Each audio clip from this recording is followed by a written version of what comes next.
Okay. 1, 2, 3. We on the line now. It's Reentry Rob. This is LWOP Radio. We got a special guest today. We got Ashley, Hey, the y'all. real McCory. What's going on, y'all? Yes, the real McCoy.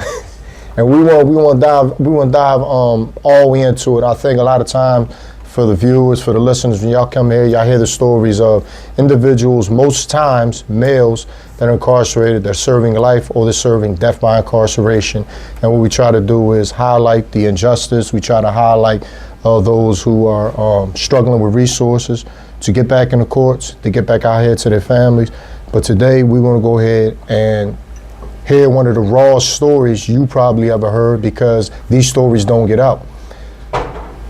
I don't want to speak for the women that go through what you've gone through, Ashley, that we're going to dive into, but I can understand why the stories don't get out there, because these are things that you probably don't want the general public or just anybody to know. Correct. So with you, I want to dive straight to it. So you were arrested for an aggravated assault that you directly didn't have anything to do with. It was just... Correct. Okay, so Correct. what was your involvement? I was actually at school at the time, which I was able to verify that during the courts. All right. This court system is mainly, if you don't know nothing, if you don't have that support, you're done. If you're not and educated, it's either you basically being forced, like the read technique. Right. You are being forced into getting, the crime, basically being in the system so they can, proceed, make some money out of you, basically. It was a conspiracy, basically. I knew about it. I was the topic about the situation of me being molested or whatever. So, Okay. but No, but I don't want to kind of like graze over that, and you can go ahead and touch on that as much as you want to. Right. So the case was based on somebody was doing some type of inappropriate sexual acts to you, and somebody else wanted to handle it. Right, basically buying me, basically, as in he was basically like a family member to my family. He watched all of us grew up, and he knew the trauma and the dysfunction that was going on in the household. Basically, right. Studying the home as a molester would do. Right. Sight, get a heave of it and go for it. Me, I was brought up in a household. My grandma raised us, so it was a lot of us. I have 2 sisters, 2 brothers, but not only that, we in the house on the Winfield section, so them corner houses is pretty big. Like, my grandma had a 9-bedroom home, 3.5 bathrooms, stuff like that. Not saying that I was like a rich type. No, I'm from the streets. Like, I'm familiar of the streets, but yeah. So he knew how to go at certain people that was in their weak phase. I was already touched by a family member, and he was known of. So when I was brought up, I was like basically like tomboyish, playing basketball, never really showed too much. I was like, you probably wouldn't even talk to me. Right. You get what I'm saying? And I had a story before I even went into prison, being touched on a family member, being in group homes because of being touched by a family member, being sent away, acting like I'm the crazy one, being psych evaluated, and all of that, all because of a family's members is trying to cover up so cases. Let me ask you something. Right. I won't go too far, because I think people need to understand how impactful that is, because I don't want that just to be glazed over. Right. So at a very, very young age, the molestation started in your own household. Yes. At what age? It started with me at the age of 13. Okay, so 13, and we don't have to get into the specific, the person, in your household. We don't have to get in that, but the fact that you were going through these traumatic events before even being arrested for this crime. So now you go ahead and go through whatever you got to go through. You bottle up. I don't even know if you spoke to anybody about this. Did you go to a psychologist? Yes, I did. Did you speak to anybody yes, I was going to therapy for it, and It actually, when I hit into my senior year in high school, I was on the basketball team. I was really good. I had a full scholarship to Tennessee University. I had a Nobel Prize. I was a straight A student. I went to Hope Charter High School, and my coach, Coach Ali, he was like a therapist to me, a father figure to me, everything. That school was the most greatest decision I ever had, because I was going to Overbrook for high school for basketball. I was playing high school basketball in middle school. I was a good basketball player. Like, I love ball. That was my sport. Anybody know me, they knew I was a lover for basketball. My coach was able to sit down my grandmother, me, and literally get some type of, I got some healing from it. Yeah, I had got some healing from it, like a lot of healing from that situation. He actually got locked up for the situation and everything too, but he was on a run. My family was basically protecting that type of stuff. Because they didn't protect him or protecting themselves. Themselves, because my uncle was already on parole for touching a child that I wasn't even born yet. So I didn't know this uncle. So he did 13 years in prison already. And they allowed the same yes, my grandmama with other children. So that's what I suffered with. So how they protect themselves was put me into a placement. So now I'm in a familiar, like going into the system. Right. So once you're in the system, it's like you stuck in the system. Right. For real. It hurted me. The fact that you're in a place where people, and we're talking about the juveniles, where you're mischievous, you've done something that the courts deem that you need to sit down for a minute. Right. Your parents ain't doing what they need to do, or you ain't listening to your parents, or a combination of both. And now you're in an actual institution where that's for such, but you didn't even do nothing. I didn't do nothing. So what happened was, once they seen the blood and all of that, when I got raped, my grandmom, she protected the situation for her son. She sent him to Maryland. She placed me in a placement, so she called the DHS worker. DHS was already in our lives at the time. And so we had a social worker, a child advocate coming out, everything. And that's another wave. But my grandma said I was going crazy. I'm disrespecting. She don't want me no more. She's acting crazy. She's having sex in the streets. So I never even had a boyfriend. I was literally interested around that time I was playing ball. You was too tomboy. Too tomboyish. You wouldn't even want to talk to me. Yeah. Mind you, I was they so-called called me Black Monkey. That's pretty black. Mm-hmm. The Black Monkey. Right. So that's how they like you embraced it, like you ain't saying nothing. People go to get tan to get this type of color. Yeah, there you go. You know, this beauty. The blacker the berry, the sweeter the juice, and that saying gonna always go. But I was teased and I was put in the system on a lie, so I was quiet my whole life after that, like all the way up to high school and whatnot. I was quiet. So how we get to that point? How we get to that point? Because I want to cover everything. It was like I could be manipulated into anything. So you had your childhood where you feel as though your household is this trusting environment, and if this man's in my household, obviously he got to be cool. Right. It's somebody I can trust. Right. Now it goes on. Now there's allegations. You talk to your folks. He gets arrested. You're not in placement. Right. You're in a place where you're being, you're basically locked up. Right. And you're locked up for something you ain't do. How do we get to the point now that you're convicted for years? How many years later did you have this? Years later, I got locked up at 19.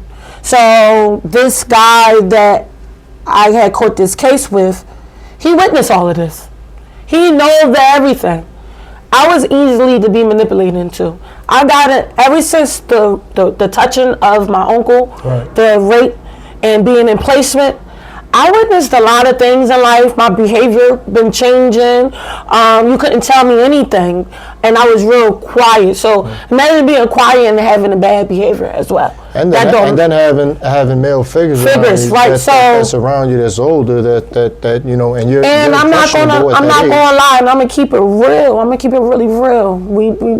I'm being real. Right. That's one of my things when it comes down to me. I always look into older guys because what I went through. And that's who I date. I date older men because of what I went through. And I'm not no shame of it. I'm not. It's about who you meet, who your teacher. It's about who gonna pour into you. So I went through what I went through to be able to know who to choose now. That's right. Who to bring in my life. Who can sit next to me. Who can't play no manipulation, no mind games with me. And that's what one of my bad behaviors I had. I was sucked into a lot of manipulation when I didn't even know nothing about. And then learning from it, going through what I was going through, you couldn't tell me nothing now. So you got this aggravated assault with this dude. He goes out and does something you have nothing to do with. You're arrested. When you were arrested, you were pregnant. When I was arrested for the case, I wasn't. I came home. I was locked up for 2 years. They gave me the 600 ruler because of my first offense. They gave me a 600 ruler, so I was able to go home on house arrest. That's if they don't try you in 180 days. Right. There you go. So what happened was, this is when my mom was coming in my life. When I was saying that my mom was supporting me and all that, that's how I was able to get out. When I got out, I was on house arrest with my mom. I was brought back into to get sentenced. So when I was out for 2 years, I became pregnant, I was working, I was going to dental school, I was doing everything that I needed to do to change my life. When I went back into jail, that's when I was found guilty. I mean, I was already guilty. I was this pled crime out. here for the aggravated assault. Right. So you got So sentenced I for got what? sentenced to 2 years and 2 to 6. 2 to 6. So your own, so the viewers and the listeners can understand. This case happened years ago. We talk about 3 to 4 years Yes, ago. this case happened in 2012, And now I you're got on the sentenced street. in 2015, the ending of 2015. You're on the street. You ain't get rearrested in between None. that time. So Nothing. you're going to school. You got your life back Yup. on track. You're trying to do No whatever trouble, you possibly nothing. can. So now, 4 years later, why at that point during your sentencing, obviously, because we're at the sentencing phase, just for the sake of time, I want to move to that. There was never a time where your lawyer tried to fight to get you something where as though it was just a probationary period, because we're talking about a woman that's pregnant. Right. So when it was time to go get sentenced in November, it was right before Thanksgiving in 2015. I was 5 months pregnant. He was letting me know, hey, you already got your jail time. I did a year and a half in the county, Philadelphia County. So time credit. And I did a year and a half on house arrest. So he was like, yeah, you already got time credit. You should get time served and 5 years probation. You should be home. I goes in there. I goes in to get, Get sentenced. to get sentenced, and the judge was like, she getting 5 to 10. So I'm like, what? I'm pregnant and all that. I didn't even know I had a health condition at the time, and when we was talking in the court. And he was like, no, she's getting sentenced 5 to 10. If y'all won't, so my lawyer was like, we did a plea guilty. We came to an agreement. If she pled guilty for such and such Right. charges, You would remain on the I was street. already be on the streets. Right. So I'm looking at my lawyer. He was like, well, if you can bring in a witness of that agreement, because mind you, it was so many years ago. Yeah. It's 4 years ago. Yeah. This case been dragging out. Right. That's To what the they point do. where That's what they do with it's been probation dragging out and for parole. 4 years, to the point where I haven't got no arrest.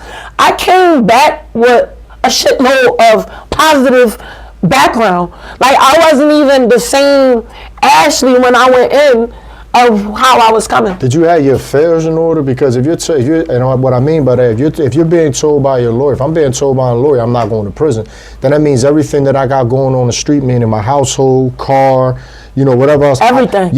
Like all that stuff basically doesn't have to be extremely in order, meaning I'm about to lose it. So now you're losing all this, and you didn't even have any idea that you were going into prison that day. Exactly. I'm thinking I'm just getting time served and probation, like he said. Once I got, when they was telling us we have to come back to bring the witness, he said a week. He said that week, I'm done with this case. This case been dragging out too long. If you don't got that witness, she getting 5 to 10. The witness was the detective that took the case. Okay. Mind you, this case is petty. It's petty. Because not only that I got incarcerated, the victim got incarcerated too for molesting me.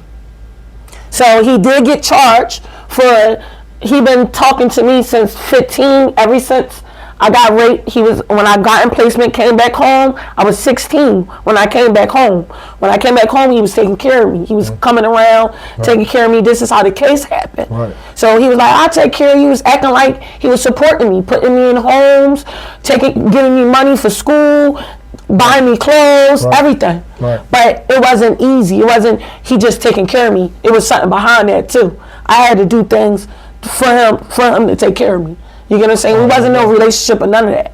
You get what I'm saying? So, yeah. Once that happened. You sent the pic? What were you sent to after you were sentenced? I was at RCF. RCF was a female jail at this time. Now it's not. It's a male. But I was at RCF on A unit. How many months pregnant were you? Because I don't think 5. we say we in prison. They don't understand what goes on. And I don't know. I know in the male prisons, if something's gonna happen, yes, it gets extremely violent because I think that's just our nature, man's nature, but also the female jails as well. Yes, it get violent. Yeah. Not only it get violence over showers, it get violence over phone, it get violence over first pick of any religion classes, because they only picking a certain amount of people on a block. Five to each block. So you fighting over the lines, you fighting over hot water 190, because the 190 pipe, it takes about like a half an hour to warm back up. Like, it's a lot. So you get in there, you pregnant, and you don't know what to expect. You walking into the jailhouse, you don't know what to expect. You're pregnant, you're incarcerated. You shouldn't be incarcerated because this is something that could be handled from the street. Right. Because your sentence was a 2.5 to 5, am I correct? First they was going to give me the 2.5 to 5, and then they switched it to a 2 to 6. Okay. That's why I kept saying 2.5, but it wasn't a 2.5. They was going to give me that. So it was a fresh 2, meaning when you entered that jail, you had to serve 720 days. Like you had 2 years. But before I entered the jail, when they told me to bring back my witness, which was the detective of being there of the agreement of the pled guilty, the deal. Pled agreement. I fell out in the courtroom. So now that's prolonging. I fell out in the courtroom, my appendix ruptured. They rushed me to Jefferson. I was already going to Jefferson throughout my pregnancy for 5 months before I was turning in. You're in custody. Now I'm in the custody now. I'm in custody. So when I fell out, I'm in their care now. I'm not on the streets no more. I'm locked up. So now they gotta call for an ambulance. They gotta have transport with me now. Not 1, 2, and a driver. They gotta get shooted and booted, and they gotta call the jail to transport me over. That's the whole time your appendix is. And I'm going through pain. Ruptured. I'm in the cell, in the holding cell at the courtroom, waiting for all of that to just take me down the block. Literally down the block. I get there, my nurses, they're already familiar of me. They know me. So they treating me like, why y'all all on her like that? Like they on my team because they understand who I am. Were you shown? I was 5 months. Yes, visibly? I was big. I was big. I got small when I went to boot camp afterwards. But I was big. I'm only asking that because you would think that even though we understand you're incarcerated and there's certain protocols that the sheriffs have to follow by, you still would. We're talking about a woman that is pregnant, that's bringing life into this world. Right. So it's like now I want to fast forward a little bit. So now, when you're getting around towards now, you have your appendix. God, through grace of God, you were able to, pull through because it was close. Make it just in time. It was close that things could have went the other way. Because like you said, if that were to go ahead and leaked into the placenta bag, it was over. And it's all in God's, it's all in God's hand, because what if I didn't go to court and I just was still asleep in bed? That's how my mindset was thinking when I was in jail.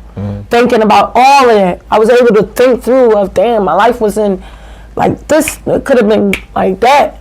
So I feel as though everything was already happened for a reason. For a reason.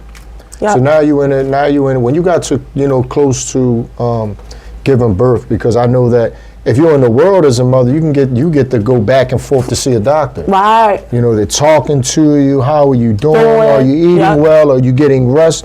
And Nobody talking to me like that. In You prison. want to know what they say to me? Oh, that baby gonna become just like you, locked up.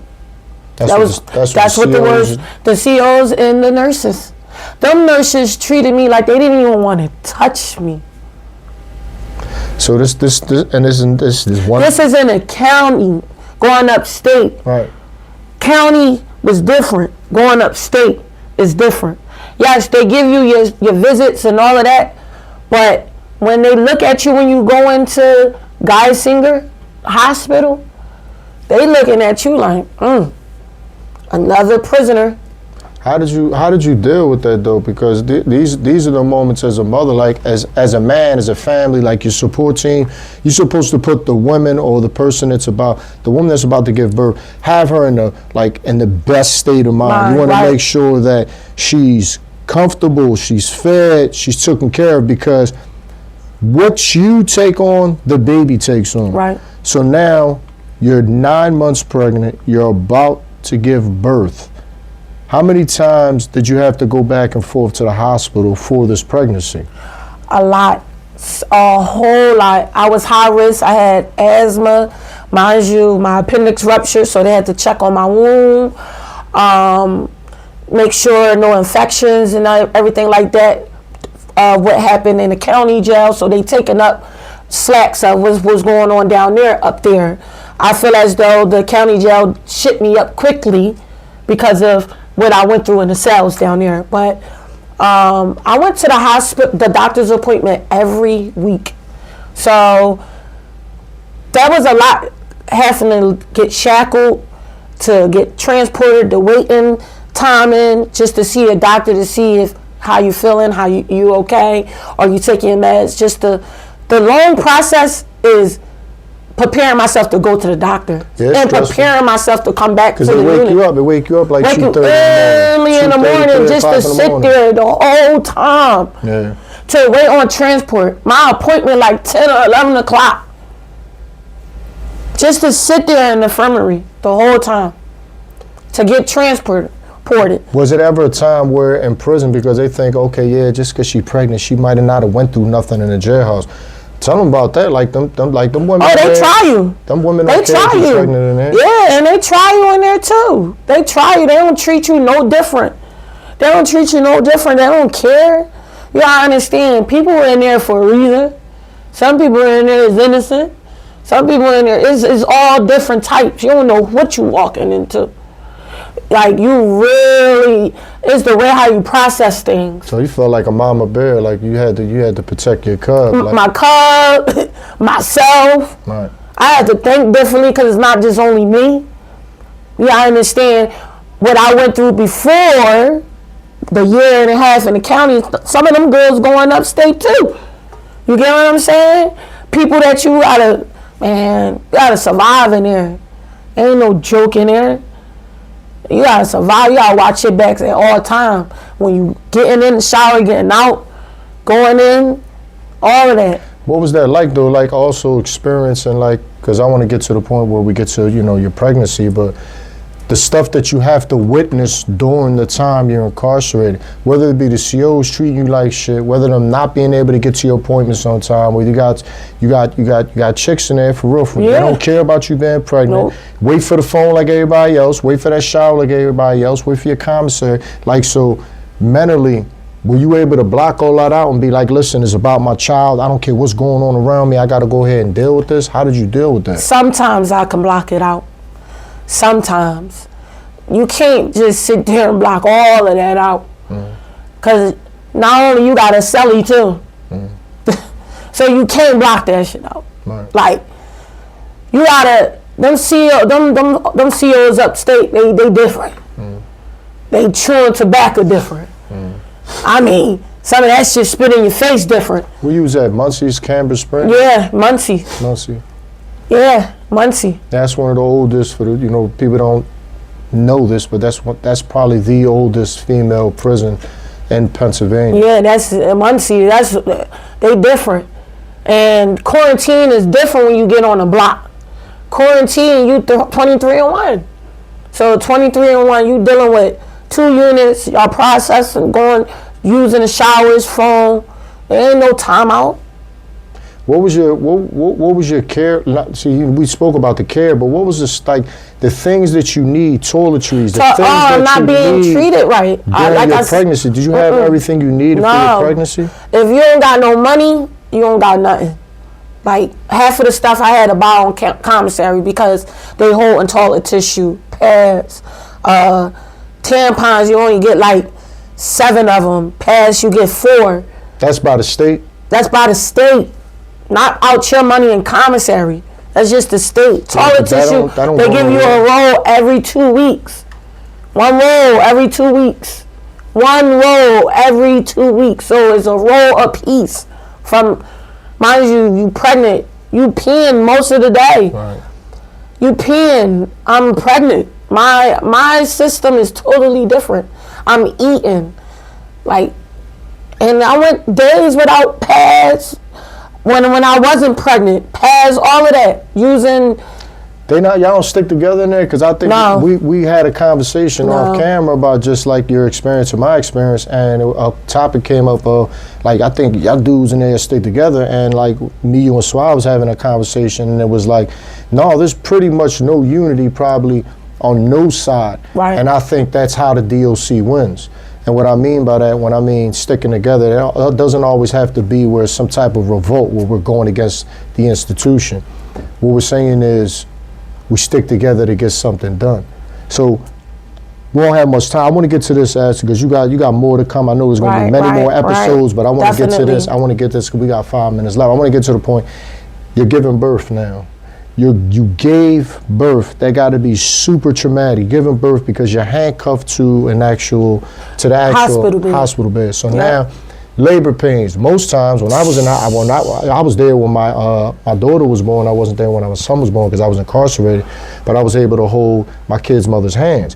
People around her was able to talk to her, coach her through this. Right. You had doctors around that really cared. You're not getting any none of that. I'm not getting none of that. A bunch of correctional officers, sheriffs to make sure. A male and a female. So now you give birth. How long was you able to hold your child before that child was ripped out of your arms? 24 hours. 24 hours. 24 hours you got this is your firstborn? Firstborn. Firstborn baby. I need y'all to understand it. Firstborn baby laid on the chest for 24 hours, ripped away from her. What did you have, a boy or a girl? A girl, girl. Baby girl, what's her name? Brooklyn Ramsey. God bless her, God bless her. Is she healthy today? She's healthy. And that's the blessing, that's the blessing from this whole thing that, number one, you're strong, you've been through things that I can't imagine. You know what I'm saying? Because now that I have a better understanding of what women go through as a whole, it's ridiculous. So you're incarcerated, you're pregnant, you're in jail for a crime really that you didn't commit. Right. You're giving birth, the baby's ripped from your arms, 24 hours, and now you got to go back to jail and do the rest of your time. So how much time did you have left at that point? 6 months. So now, the bus is you get a bus sent to Muncie to go up to Quahana boot camp. Mind you, once I got sentenced, I was asking my daughter's father to put in the boot camp application because when you go upstate, you can get approved for boot camp if you have low time. Your max can be however long. It's your risk. It's your level of risk. It's your level. My level was a level 2. So mind you, I'm going, like you said, I'm going through all of this, and I could have just been home for all of that. For real, I did my time already. How much time in between? Now you got the 6 months you're trying to get into boot camp. We got 2 minutes left. We got another segment. So I had about not even a month, 3 weeks. How many times did you see the baby after? I went up to boot camp once when I found out my mom passed away. First 6 months of your daughter's life, you seen it one time. No, 3 times. 3 times in that totality. Yep. So the first time is March 16th was when I found out my mom died. After that, I went up boot camp and I seen it twice after that.